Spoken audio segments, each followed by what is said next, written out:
কর্মীরা।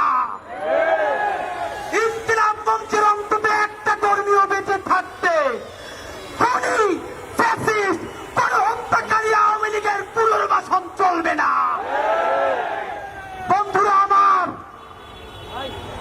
একটা কথা মনে করিয়ে দিতে চাই, এইখানে এমন বোন এসেছেন যার স্বামীকে পিলখানায় খুনি আওয়ামী লীগের তাপসের গাড়িতে তুলে তারপরে আগুন জ্বালিয়ে দেওয়া হয়েছে। সাপ্লাই আহারে পিলখানায় তো নাম কাওয়াজতে একটা কমিশন হয়েছে।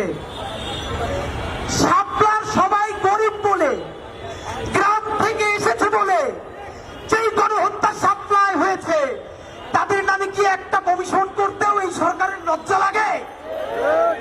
যদি লজ্জা লাগে তাহলে এই গরিব হুজুর তাদের রক্তের মধ্য দিয়ে এই সরকারে আপনার থাকতে লজ্জা লাগে না?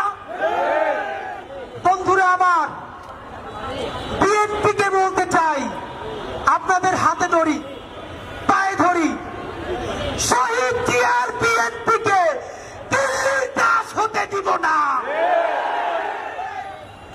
জামাত ইসলামের ভাইদেরকে মনে করিয়ে দেই, সাইদি সাহেবের রায়ের পরে 2 শতাধিক মানুষকে 2 দিনে পাখির মতো গুলি করে হত্যা করা হয়েছে।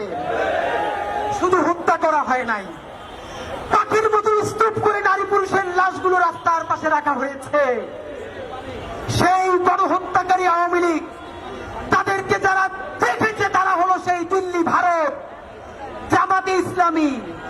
স্পষ্ট মনে রাখেন, সাইদি নিজামীদের জামাতকে ভারতের দাবিদার হতে দিব না। এনসিপির ভাইয়েরা মনে রাখো, শত শত জুলাইয়ের রক্তের মধ্য দিয়ে নেতা হইছ তোমরা। যদি এই জুলাইকে বেঁচে দিয়া দিল্লির দাসত্ব করে ক্ষমতায় আসতে চাও, হাসিনার চেয়েও ভয়ানক পরিণতি হবে।